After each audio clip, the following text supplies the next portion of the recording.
What's up, guys? Coach Jimmy from Modern Athlete Strength.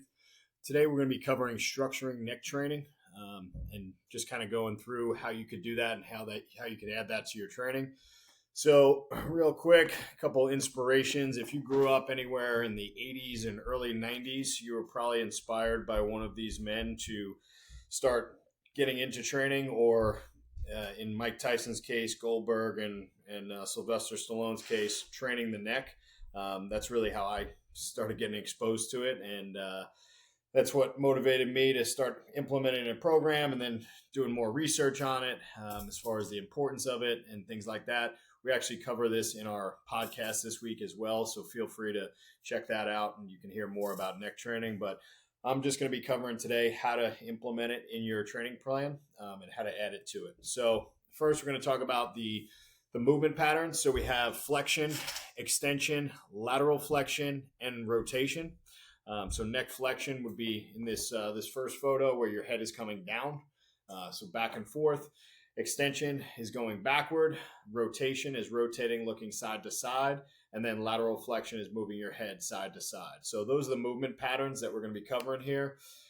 How to do it. So tools for the toolbox. It really just depends if you have access to these things.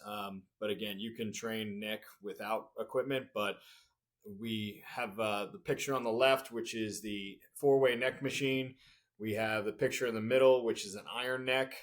The upper right over here is a weighted headband, got very popular with boxers and things like that. And then your old school neck harness. So if you have access to any or all of these tools, great. But again, you can train neck without actually having access to the equipment. You could just use body weight as well. So getting into it. So if you were to add lifting your neck or training your neck 3 days a week, you could put this at the end of your training program that you're already doing.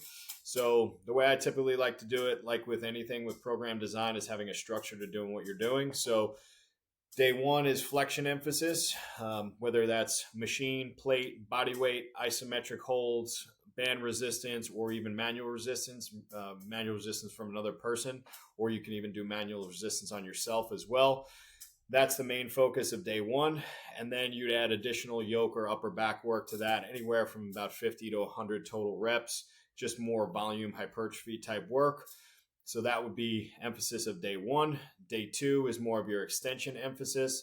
Same thing as day one. You could get that resistance from either machines, plates, body weight, isometric holds, bands, and then having a partner or yourself give yourself manual resistance there. Day three is your lateral flexion option. So same as the other 2 days, except now you're working side to side lateral flexion with the same implements that you would use on the other 2 days. Again, it all depends on what tools you have in the toolbox. If you're training out of your garage, you may not likely have a 4-way neck machine. So you may have to opt for either plate or body weight resistance forms that way. And then the additional yoke work after each day. And that would be like your shrug work, your band pull aparts, your band face pulls, rear delt reverse flies, things like that would be buttoned on to the end of it. So ideally you'd have your main lifts, whatever you're following, whatever program you're following, and then throwing this at the end. You could also front load it too, because some people tend to either forget about it or if we're in a rush and they tend to skip neck or anything like that. So you could put it at the beginning of your workout as part of like your extended warm up, just to make sure you're getting it in. So you have the versatility to throw this in, but I just like having structure here. So this is an example of a 3-day split. You can even do a 2-day split, which is this. So now you're just combining emphasis within days 1 and day 2. So day 1 would be both your flexion and extension in the same day. And then day 2 being your lateral flexion. So again, side to side here. You'll notice that I don't have rotation in the program here, although that is a movement pattern for the neck. It's just a tough one besides body weight, unless you have access to an iron neck. It's tough to load the rotation, and it's not something you want to load. As with any of these movements, you want to keep it on the lighter side. This is not something like a back squat or a bench press or something like that where you're trying to move the needle. It's a small muscle group. You obviously want to get it stronger, but starting at body weight just to get used to it, especially if you're not familiar with neck training, is always a good place to start. And if you're starting with body weight, if it's 3 sets of 10 or 15 reps, you could always add more volume, because obviously if you're sticking with body weight, you're the only way to make something harder if it's body weight is to add more volume to it. So you could go 2 weeks of 3 by 15, and then next 2 weeks you could go 3 by 20. So you're adding more volume, even though you're not increasing the intensity of the weight you're using. So definitely err on the side of caution when implementing neck, especially for the first time.